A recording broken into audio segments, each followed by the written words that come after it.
Es más la sensación negativa que me llevo después que lo bien que me lo puedo pasar en el momento. Me di cuenta de que yo era intolerante a la lactosa desde que nací y no lo sabía. Igual es un poco más personal. Hábitos atómicos. Tengo un problema. Ver cambios en tu vida. Fracaso siempre y me frustra un montón.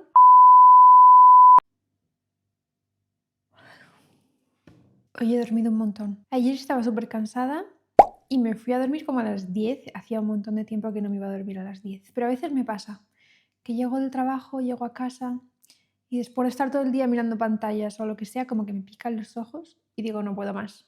Me voy a dormir. Así que he dormido como 12 horas. Estoy genial, pero sigo bostezando. No sé qué me pasa, pero espero que no influya en la calidad del vídeo. Vale, cortaré los bostezos.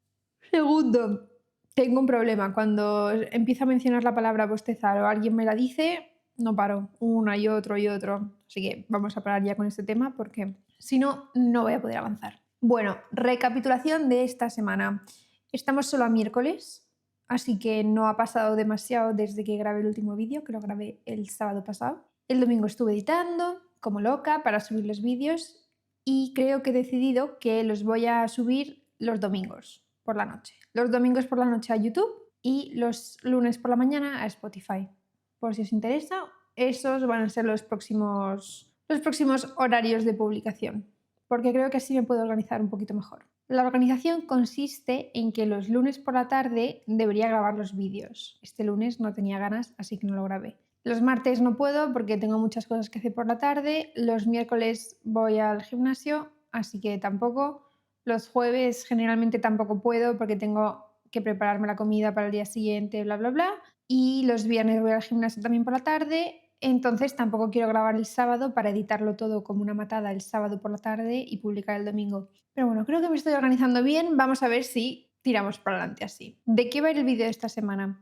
Pues como os dije en el primer vídeo, últimamente he estado leyendo bastante libros que son de contenido muy interesante, de crecimiento personal, de cómo mejorar también en finanzas, etcétera, etcétera. Y el primer libro que os voy a traer no es el primero que me leí, pero yo creo que es en orden cronológico el más importante de todos, si quieres empezar a ver cambios en tu vida. Voy a apagar las notificaciones. Y bueno, esto no va a ser una reseña de libro, porque primero no sé cómo se hace una reseña de libro, sino que os voy a ir contando directamente los puntos que creo que son más interesantes, también para que os ahorréis tiempo y no os lo tengáis que leer, aunque yo recomiendo que os lo leáis, y también cómo estoy aplicando esos puntos en mi rutina para mejorar. ¿Cómo llegué yo a este libro? Pues la primera vez que lo vi me lo recomendaron por Instagram hace como 4 o 5 años y siempre lo tuve ahí como en mi lista de libros para leer, pero por entonces no leía demasiado, así que se me pasó y no hice ni caso. Y hace un poquito más de un año, en noviembre del 2024, en uno de los viajes que hice a Madrid, como os conté en el vídeo pasado, iba con Bambú y me cambiaron de sitio. Y me tocó al lado de un señor muy majo con el que estuve hablando todo el viaje, o sea, 2 horas sin parar. Y bueno, hablando con este señor, que al final resultó ser un cargo muy importante de una empresa española, y me lo dijo al final del vuelo, yo no tenía ni idea, me recomendó varios libros, entre ellos el de Padre Rico, Padre Pobre, para emprendimiento y empezar a saber cómo funciona el dinero, pero sobre ese libro os hablaré en otro capítulo. Y bueno, pues a partir de esa conversación es cuando empecé a meterme más de lleno en quejarme menos y buscar más soluciones para ver cómo podía salir de ese momento de bloqueo que tenía en mi vida. Entonces, el primer libro que me leí fue ese, Padre Rico, Padre Pobre, que me enseñó un montón sobre finanzas, sobre cómo manejar el dinero y no os voy a hacer más spoilers porque, como os digo, es otro capítulo. Y más o menos sobre finales de agosto del año pasado, caí en el libro del que vamos a hablar hoy. Antes de deciros qué libro es, os voy a contar para qué sirve, ¿vale? Si os sentís identificados con quiero hacer cambios pero no sé por dónde empezar, lo he intentado 1000 veces pero fracaso siempre y me frustra un montón, me gustaría ser así pero yo no puedo o no sé cómo hacerlo. Si queréis hacer un cambio en vuestra vida y no sabéis por dónde empezar, porque tenéis un montón de ideas en la cabeza pero no sabéis dar el primer paso, yo te propongo que te leas este libro porque es muy útil y lo puedes aplicar en cualquier aspecto de tu vida. Así que voy a ir por el libro que se me ha olvidado y creo que sería interesante enseñároslo para deciros cuál es. El libro en cuestión es Hábitos Atómicos o Atomic Habits si lo queréis comprar en inglés. Seguro que habéis oído hablar de este libro un montón de veces. Yo lo he visto anunciado por todas partes, está en todas las librerías y es que es un bestseller. No sé, ya van por la edición número 31, así que os podéis imaginar. Es bastante fácil de leer, ¿vale? No es muy largo, tiene unas 350 páginas y lo tenéis en un montón de idiomas diferentes. Yo me lo compré en español pues porque prefería... A veces me los compro en inglés, pero en este caso quería poder pillarlo todo perfectamente y estar 100% atenta al libro, así que me cogí la versión en español y cuesta como unos 20 euros, o sea, no es una cosa exagerada. Así que vamos a empezar porque hoy os voy a hablar de todas estas esquinas dobladas que están en el libro, que son los puntos más interesantes que creo que merece la pena apuntárselos para leerlos de vez en cuando, recordártelos según pasan los años y ver cómo puedes aplicar esos puntos para mejorar tu vida. Bueno, así en general el libro te explica cómo es el proceso para crear nuevos hábitos, ¿no? Te dice que para llegar a un resultado final grande tienes que dividir la tarea en muchos pequeñitos, en progresos que tienes que ir haciendo cada día y por eso se llama hábitos atómicos, porque va desde lo más pequeño hasta lo más grande. Y te explica, pues eso, cómo puedes mantener estos hábitos, cómo puedes mejorarlos, cómo puedes incluirlos en tu rutina fácilmente, cómo elegir bien los hábitos. Entonces, de alguna forma, como que te enseña a cómo ser más constante con estos nuevos objetivos que todos nos planteamos para que podamos llegar a cumplirlos en algún punto de nuestra vida. Luego, más adelante en el vídeo os voy a ir contando cuáles son los objetivos que me he estado planeando yo en este tiempo, que también he modificado, algunos los he quitado, otros he añadido y cómo voy a día de hoy, o sea, cómo lo estoy midiendo para saber si soy constante, si no soy constante y todos esos truquitos que creo que pueden ser útiles. Entonces, el primer punto que creo que es muy interesante dice que tu conducta es un reflejo de tu identidad. El cómo te comportas refleja quién eres. Entonces, tienes que buscar integrar hábitos que tengan que ver con tu conducta. Si intentas integrar a tu rutina un hábito nuevo que no tiene nada que ver con tu personalidad ni con qué te representa, ese hábito no va a durar. Simplemente vas a perder el tiempo. Esto lo vemos mucho, por ejemplo, con las modas. Ahora está de moda el running. El running, que es una actividad súper sana, hacer deporte siempre viene bien. Y he visto mucha gente que se lanza y ahora quiere ser runner y no ha corrido igual en su vida. Igual porque no sabía, o igual porque no le gustaba, o simplemente porque no se sentían identificados. ¿Y qué hace que algunas personas sigan adelante y mantengan este hábito del running durante años, o por lo menos meses, y les guste y lo integren a su día a día y adquieran también una identidad de yo soy runner? Pues tiene que ver que igual ahora la han descubierto como una nueva actividad que encaja con su personalidad y previamente no. A mí, por ejemplo, no me gusta correr. Sí que me gusta caminar mucho, entonces salgo, doy paseos súper largos, puedo estar caminando rápido durante horas y es algo que disfruto. Pero correr, no. Intenté correr, salí 2 días a correr y no me gustó. O sea, instantáneamente me di cuenta de que no era algo que yo disfrutaba. Entonces, ¿qué voy a hacer? Si no me gusta correr, voy a forzarlo porque es una moda y a intentar integrarlo en mi rutina sí o sí, solo para decir que soy runner y sacarme 3 fotos, o busco una actividad que también sea saludable, otro tipo de deporte, que calce más con mi personalidad, que a la larga sí me va a traer beneficios. Porque salir a correr 3 días por ser runner y no mantenerlo, esos 3 días te van a traer algo de beneficios, pero no tanto como mantener un hábito a largo plazo y hacerlo durante años. Al final es mejor dejarse de tonterías, evitar fingir, porque cuando tú finges que algo te gusta, lo pasas mal. En el fondo tú lo estás pasando mal y eres el único que lo pasa mal y el único al que le importa lo que estás haciendo. Es mejor encontrar algo que te guste, con lo que te sientas cómodo y tirar adelante con eso. Y esto no quiere decir que no te lances a probar cosas nuevas para ver si te gustan. Eso hay que hacerlo siempre, prueba y error. Solo que si ves que después de unas pruebas es algo que no disfrutas y con lo que no te sientes bien, no pierdas más tiempo y prueba otra cosa diferente que igual te puede beneficiar más. El siguiente punto es que los hábitos promueven la libertad. ¿En qué sentido?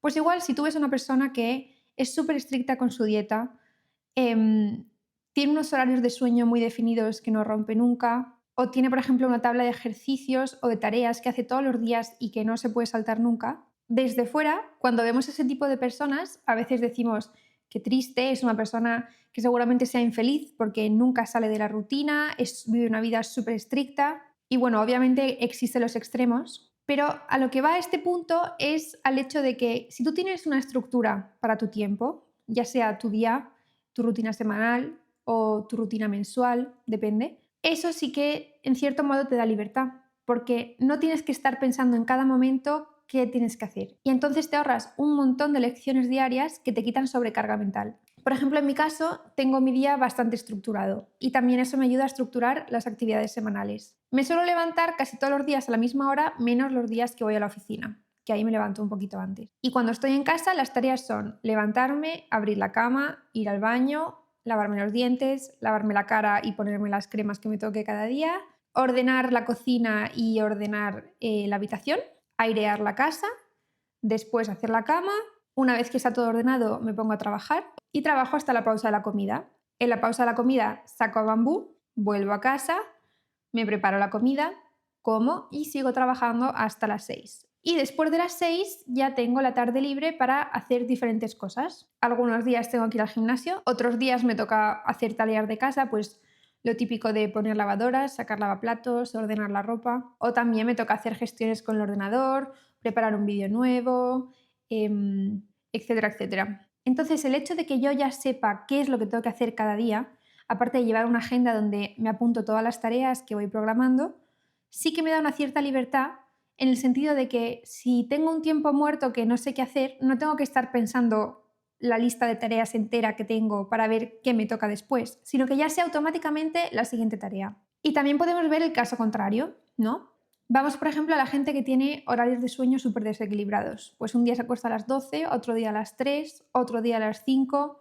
Eso también trastoca cuando te vas a levantar. Y una vez que te levantas, te tienes que poner a pensar, vale, ¿cuáles son las tareas que tenía que hacer hoy?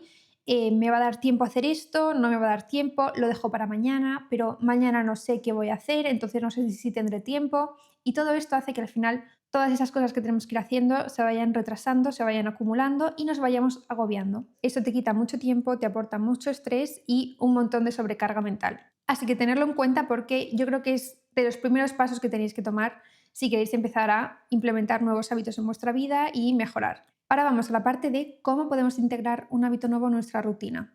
Y aquí me voy a ir a ejemplos personales. En el libro se explican 4 pasos. El primero es la señal, el segundo es el anhelo, el tercero la respuesta y el cuarto la recompensa. Vamos a ir uno por uno. En el caso de la señal es esa sensación que empezamos a tener o ese clic que nos viene un día y dice, quiero empezar a hacer deporte, por ejemplo, ¿no? Seguimos con el tema del deporte. Me gustaría tener ese tipo de cuerpo, quiero bajar de peso, o quiero mantenerme en forma, o quiero hacer más músculo.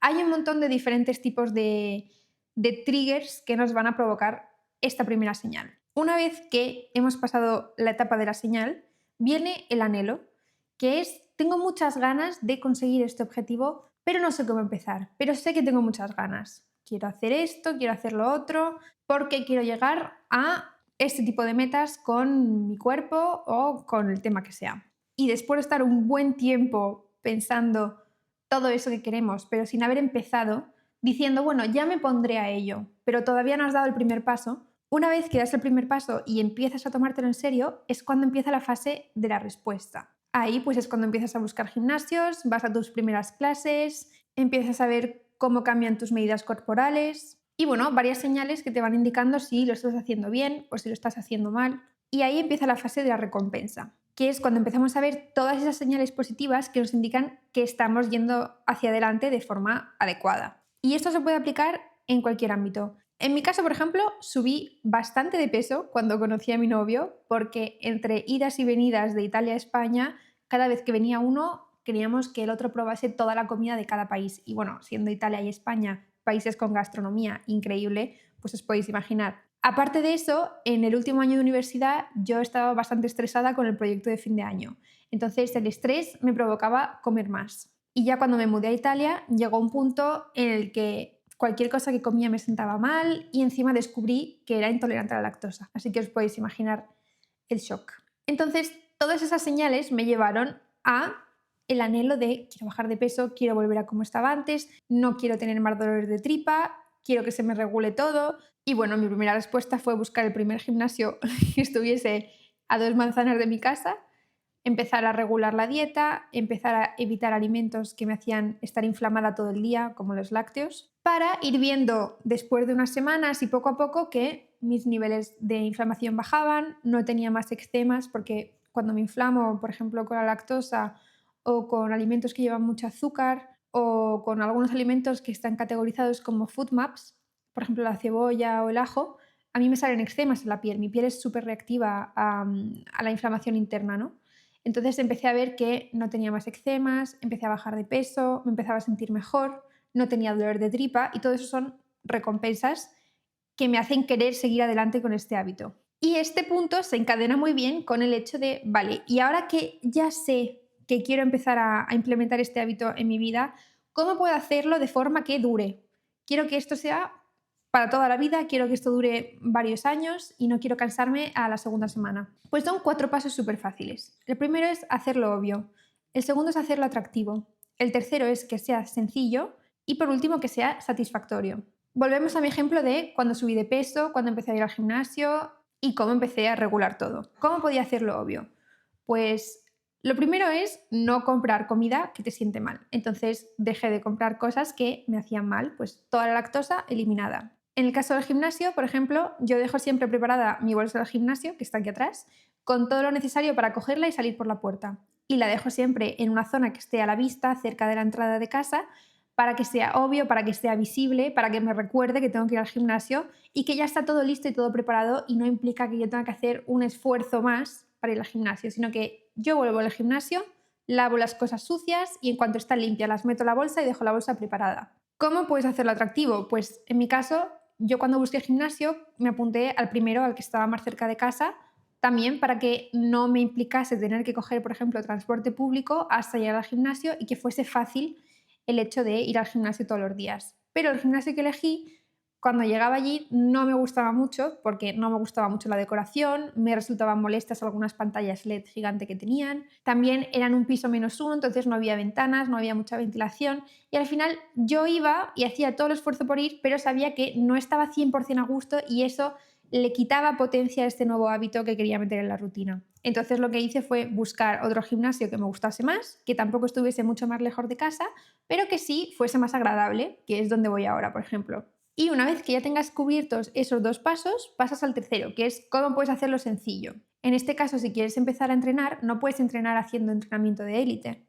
Ponte objetivos que sí que puedas ir alcanzando poco a poco y que no te frustres la primera semana, porque si te frustras lo vas a dejar hasta ahí y no vas a seguir adelante. Entonces, está muy bien fijarte metas altas, pero también tienes que ser realista. No puedes empezar por lo más alto, porque como te digo, si no te vas a frustrar. Para mí, en el mismo caso del primer gimnasio, no era tan sencillo porque yo iba sola, no tenía nadie que me guiase, entonces yo copiaba un poco el tipo de ejercicios que veía en internet, pero no sabía si los estaba haciendo bien, si los estaba haciendo mal, tampoco sabía cómo medir mis resultados y saber si estaba mejorando, si no estaba haciendo nada o si estaba empeorando. Entonces no me convencía demasiado. Y en cambio ahora, el gimnasio al que voy, sí que tengo un sistema de medición, sí que tengo un coach que me dice cómo tengo que hacer los ejercicios, sí que está todo un poco más estructurado y eso me facilita a mí el hecho de saber si lo estoy haciendo bien o si lo estoy haciendo fatal. Y entonces, cuando ya está cubierto todo esto, pasamos al punto de hacerlo satisfactorio. Los seres humanos, como sabéis, funcionamos por recompensas y así es como se adaptan buenos hábitos, pero también malos hábitos. Si a mí me gusta la comida basura porque me produce un montón de oxitocina en el cerebro y me encanta el sabor y me reconforta un montón comerme una hamburguesa, que a mí me pasa eso, si no tengo autocontrol, yo puedo seguir repitiendo la hamburguesa todos los días, pero eso me va a llevar a un resultado fatal. Y para los buenos hábitos es lo mismo. Aunque implique un esfuerzo previo que igual no es tan placentero como comerte una hamburguesa, el hecho de ir al gimnasio, sí que podemos crear un sistema de recompensas posterior que nos incentive a volver a hacer esa acción. Por ejemplo, a mí me encanta tomarme un café con leche todas las mañanas y lo que hacía cuando iba al gimnasio es que esperaba tomarme ese café una vez que volviese a casa. Entonces me ponía el café como si fuese un condicionante. Si no cumples esto, no te tomas el café. Pero si vas al gimnasio, cumples con el entrenamiento y todo, te das tu tiempo, tu pausa, te tomas tu café con leche y todos contentos. Y lo importante es que esa recompensa que te pongas no sea contradictoria al hábito que estás creando. Si, por ejemplo, quieres ahorrar dinero, pues que la recompensa después de haber ahorrado la meta que te pusiste no sea comprarte un montón de cosas que no necesitas, porque si no, no vas a avanzar nunca. Otra cosa muy importante que tiene mucho que ver con la conducta de los seres humanos. Como sabéis, somos seres sociales, entonces solemos imitar la conducta de la gente que tenemos alrededor para sentir que encajamos en un grupo, que encajamos en una sociedad y no sentirnos excluidos o solos. Esto no quiere decir que empieces a hacer lo que hace el resto solo para aparentar, aunque tú no seas feliz, sino que si tú estás buscando mejorar en algún sentido de tu vida, empieza también a integrarte en comunidades en las que ese hábito es algo normal. Pues por ejemplo, lo que hace mucha gente que le gusta el running, ¿qué hacen? Se apuntan a running clubs, donde conocen a gente que su pasión es correr o que por lo menos también están en la misma situación de ellos de empezar a correr. Y así se va creando también ese sentimiento de grupo, vas haciendo conexiones con otras personas que tienen objetivos similares a los tuyos y quieras o no, el hecho de estar rodeado de una comunidad que quiere lo mismo que quieres tú, te empuja a conseguir tus nuevas metas. Y de todas las aficiones siempre hay eventos. Pues, por ejemplo, hay eventos de emprendimiento, hay eventos de deporte, hay eventos de cocina, de costura, de todo. Y eso también te sirve pues, para hacer el llamado networking y conocer a gente que tiene objetivos y aficiones similares a las tuyas. Otro punto interesante del que se hablaba en el libro es el me estoy poniendo en marcha o sí, ya estoy en ello. Desde el momento en el que decides empezar a hacer algo, en el que sabes que tienes un objetivo y empiezas a lo que llamamos procrastinar y decir, bueno, sí, me estoy poniendo poco a poco, ya estoy en ello, ya lo estoy haciendo, eso lo único que te hace es retrasar todo el proceso. En vez de ponerte a ello y empezar a buscar un gimnasio pero sin contratar nada, o empezar a seguir a gente que hace deporte pero sin hacer tu deporte, actúa. Haz deporte, apúntate ya al gimnasio, deja de evaluar tanto, deja de mirar tanto. La cosa es lanzarte, porque una vez que te hayas lanzado vas a poder ver qué resultados tienes y cómo puedes ir mejorando. Pero si simplemente te pones a ello, nunca vas a arrancar definitivamente y siempre te vas a quedar ahí como en una bola, un poco frustrado, sin saber muy bien hacia dónde tirar o si realmente te convence. Pruébalo, salta, apúntate. Actuando es la única forma de saber si realmente eso es para ti o no. Yo, por ejemplo, con el tema del podcast, llevo igual 2 años desde que me lo mencionaron por primera vez, que empezó mi novia a decirme, tú deberías hacerte un podcast para hablar de tu vida. Y me gustaba la idea, pero no me atrevía, no me lanzaba. Y poco a poco vi que también me lo mencionaba gente en el trabajo o amigos míos. Y yo la verdad que le daba vueltas y decía, pues la verdad que sí que siempre me ha gustado hablar y contar mi vida, contar mis historias. Me parece muy entretenido y creo que es algo que también se me podría dar bien, pero no terminaba de lanzarme. Y nada, la cosa es quitarte la vergüenza y probar. Y no pasa nada. Y si fallas, si no te gusta o si haces 3 vídeos y ves que esto no es para ti, pues lo dejas y ya está. ¿Qué más da? A veces pensamos que todo el mundo está muy enfocado en cada paso que damos y van a pensar esto, van a pensar lo otro. La gente no piensa tanto en ti como crees. Así que la cosa es quitarte la vergüenza, probar y ya está. Y si de repente, yo qué sé, en mi caso, hago 3 episodios y veo que esto no es para mí, pues mañana lo dejo y paso a la siguiente idea, no pasa nada. Si te quedas mucho tiempo pensando, evaluando y no actúas, vas a perder tiempo. Lánzate, prueba y descarta o sigue adelante. Vamos a pasar a la parte en la que os cuento cómo estoy midiendo yo todos los diferentes objetivos que me empecé a poner hace ya un par de años. Pues hay un montón de formas. Tú puedes tener un cuaderno donde señalar los días que cumples los hábitos que quieres integrar. Puedes apuntarlo a modo de diario, puedes sacar métricas, pues por ejemplo dimensiones corporales o tu cuenta de ahorros. Y bueno, no todo es medible, pero todo lo que sea medible siempre es bueno llevar un récord para saber cómo está yendo, si estás mejorando, cuáles son tus momentos de debilidad, por qué se causan estos momentos de debilidad y cómo puedes evitarlos. Yo en mi caso me lo registro en una aplicación en el móvil que se llama Evo Day. Está bastante bien, donde tú creas un hábito y tienes un calendario en el que todos los días vas señalando si lo has cumplido o no. Y en cada uno de ellos puedes ver un calendario con todo el récord de los días que lo has cumplido, el porcentaje de días que lo has hecho, si estás mejorando, si estás empeorando, y es bastante útil. Yo los tengo ordenados cronológicamente por el momento del día. Empezamos por el primero, que es dormir 8 horas. Nunca he tenido un horario de sueño malo. Generalmente yo necesito dormir mínimo 8, pero para estar bien son 9 y es algo que no consigo cambiar. Tampoco quiero empezar a despertarme a las 5 de la mañana, pero bueno, yo como mínimo quería dormir 8 horas y a día de hoy lo he cumplido el 77% de los días. Eso está bastante bien, pues a veces simplemente porque voy más tarde a la cama o porque no se puede y estoy de viaje o lo que sea. ¿Y en qué te ayuda a tener este tipo de referencias? Pues si de repente tú estás empezando con un nuevo hábito, como comer bien, pero no ves resultados a corto plazo, a veces te agobias y dices, ¿para qué voy a seguir? Lo voy a dejar porque no veo resultados. Es que no hay resultados porque de un día para otro pesas más o menos lo mismo. Lo importante es el impacto que tiene todas estas acciones repetidas y acumuladas en el tiempo. Y si no tienes una forma de visualizarlo, pues tendemos a ser bastante negativos y pensar que somos un desastre, que no lo estamos haciendo nunca, o todo lo contrario y decir, no, pues si lo estoy haciendo genial, igual has comido bien un día en toda la semana. Entonces, para ser realistas, recomiendo llevar un tracking de los hábitos que tienes para ver si efectivamente lo estás cumpliendo o no y si lo estás haciendo bien o no. El segundo hábito, y este igual es un poco más personal, es mi digestión. Yo no tengo problemas para ir al baño, pero es verdad que la calidad no siempre era buena. Bueno, ¿por qué empecé a medir esto? Pues porque desde que me mudé a Milán vi que empecé a tener un montón de problemas de estómago, ¿no? Me sentía siempre inflamada, me sentía siempre hinchada, no iba bien al baño y después de hacerme unas pruebas me di cuenta de que yo era intolerante a la lactosa desde que nací y no lo sabía. Y esto lo supe en enero del año pasado. O sea, llevo un año sabiendo que soy intolerante a la lactosa. Y yo había vivido toda mi vida comiendo yogures, queso y bebiendo leche.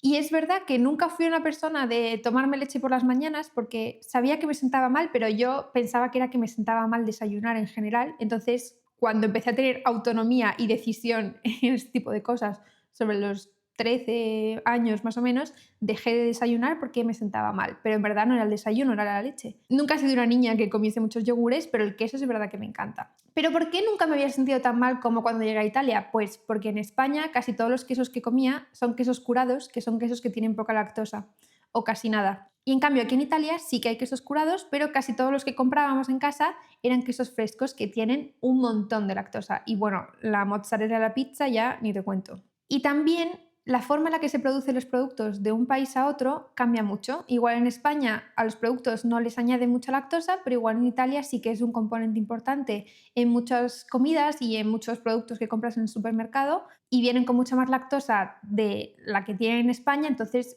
mi estómago reaccionaba fatal. Así que empecé a evaluar mi digestión antes de saber que era intolerante. Y a día de hoy podemos decir que no voy tan mal porque el 63% de los días voy bien. También empecé a apuntarme los días que hacía ejercicio. Pues porque mi meta al principio era ir a hacer deporte 5 días a la semana. Luego vi que eso no era factible, entonces decía, no, soy un desastre, no consigo ir al gimnasio todo lo que quiero, pero dije, bueno, igual no necesito ir 5 días a la semana para empezar, porque como decía antes, si empiezo con una meta muy alta me voy a frustrar. Así que me propuse 3. Luego vi que 3 era algo que podía hacer, pero a día de hoy mi rutina ha cambiado, así que para mí es factible ir 2 días entre semana y si puedo, algún sábado también voy al gimnasio o si no, hago otro tipo de ejercicio como dar paseos largos y caminar durante varias horas. Entonces lo combino bastante bien. Luego, como os conté en el primer vídeo, aquí en Milán no hay mucho sol. Esto más que un hábito, porque es una cosa que yo no puedo cambiar, yo no puedo decidir cuándo va a hacer sol o no, empecé a registrar los días en los que sí que tomaba un poco de sol, al menos como poco 10 minutos de sol, y los días en los que realmente pues ni veía el sol. Pues simplemente para saber cuál es mi situación actual de sol y no generalizar y decir, bueno, es que nunca veo el sol, es que aquí está siempre nublado, porque no es así. Mira, parecido al anterior, en este caso el 61% de los días tomo el sol y no está nada mal. Igual si estuviese en Madrid sería más o sería menos, quién sabe, no lo sé. Aquí tenemos el hábito de caminar. También me empecé a señalar, como os dije, que los fines de semana en vez de ir al gimnasio salgo a caminar y esto ya por curiosidad, o sea, porque ya lo tenía integrado como hábito, por curiosidad empecé a señalarme los kilómetros que caminaba cada día, pues para ver si un día caminaba más, un día caminaba menos y no hace falta que todo sean medidas de mejoras, sino que también lo puedes hacer para llevar un historial si te gusta y si no, pues nada, lo puedes eliminar y ya está. También cuando empecé con el rollo del emprendimiento, que os contaré en próximos vídeos, me comía mucho la cabeza diciendo, jope, es que esta semana no he hecho nada, es que no voy a avanzar. Pues igual que con lo de la comida saludable, ¿no? Igual estaba 2 días que me los tomaba libres y no hacía nada y ya me sentía como si fuese una vaga que no hace nada, que normal, que así no vas a salir de donde estás. Entonces empecé a señalarme los días en los que sí que estaba haciendo alguna actividad o haciendo algo que me ayudase en el camino del emprendimiento e ir hacia las metas que me había propuesto. Y bueno, veis, aquí esto se puede mejorar. Por ahora, el 49% de los días hago alguna actividad que me ayuda a alcanzar esos objetivos que tengo de emprendimiento. El hábito de la lectura. Yo solo leo un libro si creo que me va a aportar algo interesante. Cada uno tiene sus gustos, obviamente, y leer nunca está de más, sea el libro que sea, porque si no te aporta por lo menos contenido válido, te entretiene y si no te entretiene también te aporta vocabulario. En mi caso yo solo leo libros que creo que me van a aportar algo porque si no siento que es un poco pérdida de tiempo, pero esto es una opinión personal, No leo novelas, no leo nada que no sea o libros de historia, que eso sí que me gustan, pero sobre todo libros de, pues eso, crecimiento personal, finanzas, libros que creo que tienen un contenido bastante útil que igual no puedo encontrar en un documental o en un vídeo de YouTube, o que igual sí que los puedo encontrar online, pero el hecho de leerlos creo que me hace asimilar mucho mejor la información y también me gusta, pues, como os enseñaba en este libro, porque me apunto lo más importante y, como os dije en el primer episodio, después lo apunto en este cuadernito y así como que asimilo mejor los contenidos y no siento que haya sido tiempo perdido y un libro más que me he leído que luego cierro y nunca me acuerdo. Y bueno, aparte de hábitos buenos, también me señaló los hábitos que quiero dejar, como por ejemplo la lactosa. Me encanta el queso, pero no solamente el queso, sino que la lactosa está en un montón de alimentos. Y entonces, pues desde que empecé con dolores de tripa, empecé a apuntarme los días en los que había comido cosas con lactosa, también para ver si tenía algún efecto relacionado con mi salud intestinal o con mi piel. Y efectivamente, yo cuando como lactosa me salen eczemas o los eczemas que ya tenía se me ponen rojos y no voy bien al baño. Entonces, también podéis medir ese tipo de acciones para ver si tienen alguna correlación directa con algo que queréis evitar o algo que queréis mejorar.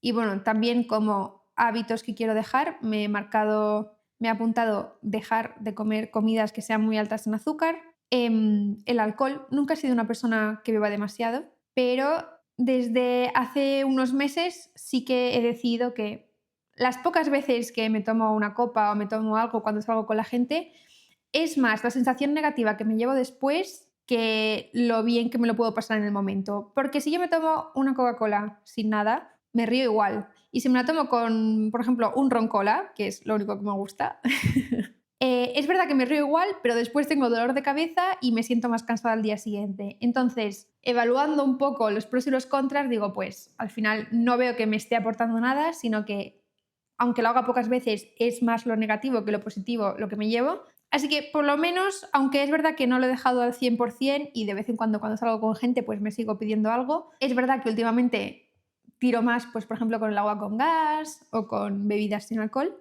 pero sí que me lo he apuntado simplemente pues para no pensar que soy una alcohólica y que bebo todos los días. Y en mi caso, desde que empecé a apuntarme esto, que empecé eso recientemente, el 21 de julio del año pasado, de todos esos días solo he bebido alcohol 25. Yo creo que está bien.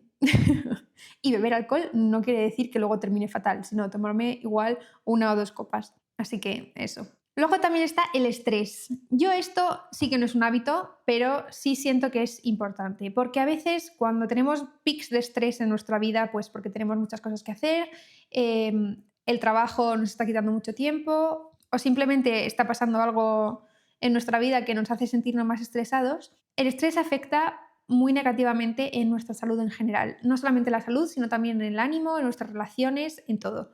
Y a veces cuando estamos en estos momentos, que igual dura un par de días, que estás muy estresada por algo puntual, tendemos a pensar, como decía antes, nos vamos hacia el lado negativo y decir, es que estoy siempre estresada, es que no puedo seguir así. Y bueno, pues en algunos de esos momentos me di cuenta y dije, no, no es así. Yo generalmente no suelo estar estresada, es verdad que sí que tengo cosas que hacer, pero lo llevo bien. Y empecé a señalarme efectivamente los días en los que decía, vale, hoy sí que me siento agarrotada, que me siento bastante estresada, que estoy nerviosa o que siento que no estoy bien y sé que es por estrés, para ver efectivamente dentro de lo que es, por ejemplo, un año, cuántos días en proporción estoy estresada y cuántos no, simplemente como medidor para saber si estoy llevando una vida pues saludable, ¿no? O una vida que no me está causando mucho estrés y mucho daño personal, o para ver si lo estaba haciendo fatal y realmente había cosas que pudiese mejorar pues para quitar o bajar estos niveles de estrés. En mi caso, puedo decir que soy una afortunada porque desde que empecé a medirlo el 18 de octubre del 2024, solo me he sentido estresada 19 días. 19 días de 482. Un 4%, o sea, no es nada. Así que eso, bien. Y bueno, ya por último tenemos el derroche. Me apunto los días que creo que he gastado dinero innecesariamente.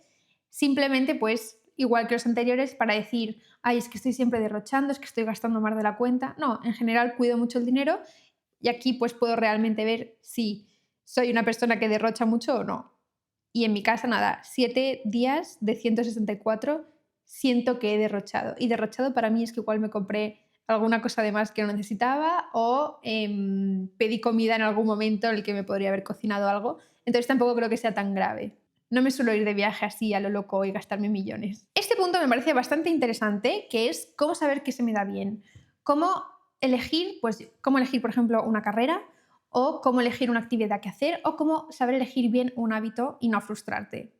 Pues como os puse el ejemplo del running. Yo el running sabía ya que no me gustaba, pero si no sabes si una cosa te gusta o no, siempre la mejor opción es lanzarte y probar, porque practicando algo es como mejor sabes si lo vas a descartar o no. Pero si no, también te puedes hacer la pregunta de ¿qué es eso que se me da bien, en lo que yo encuentro recompensas, que igual no es tan divertido para otros? O también, ¿qué es eso que te hace perder la noción del tiempo porque te lo pasas tan bien y le pones tanta energía y te enfocas tanto que podrías pasar horas haciendo lo mismo sin aburrirte? Entonces, donde suelas encontrar las mayores recompensas o ese tipo de estímulos que te gustan y que te hacen repetir ese ejercicio o que te hacen repetir esa actividad más de una vez y que por lo general el resto no suele encontrar esas mismas satisfacciones que encuentras tú, suele ser algo que se te da bien, algo que disfrutas y algo en lo que puedes destacar. Por ejemplo, si eres una persona que pinta muy bien y has pintado un par de veces y todo el mundo te dice que es increíble lo que has hecho y que se te da muy bien y que sigas adelante, y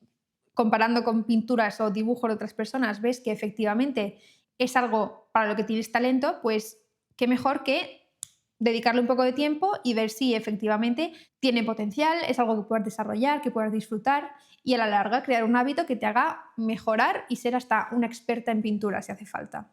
Y bueno, también es bastante lógico. Es verdad que antes hemos dicho que lo mejor siempre es probar, porque igual no se nos da bien una cosa, pero al probar vemos que nos va gustando y se nos empieza a dar bien o que tenemos ganas de mejorar. Pero si de repente hay algo en lo que sabemos que nunca nos ha gustado, que no tenemos ganas y que no queremos hacer, pues no vamos a perder tiempo en ello. A no ser que sea algo súper necesario para la vida y que realmente tenga un impacto positivo y digas, bueno, vamos a dar una oportunidad. Pero si no, intenta buscar algo que te guste y en lo que encuentres ese tipo de recompensas y satisfacciones. En el libro hablan también de la definición de qué es ser maestro. ¿Qué es que algo se te dé bien, ser un experto y decir, vale, yo lo controlo 100%, esto es lo mío? Pues en el libro dicen que para ser maestro en algo no vale solo con ser excelente haciendo esa actividad o repetirla durante mucho tiempo hasta llegar a la excelencia, sino que lo más importante es evolucionarla. O sea, si yo soy bueno para esto y me estanco y me quedo en ese punto solo porque sé que se me da bien hasta aquí, no es que se te vaya a dar peor con el paso del tiempo, pero teniendo ese potencial, teniendo todo ese conocimiento acumulado, qué mejor que dar un paso hacia adelante, evolucionar y así pasar a un siguiente nivel que antes no habíamos desbloqueado, que igual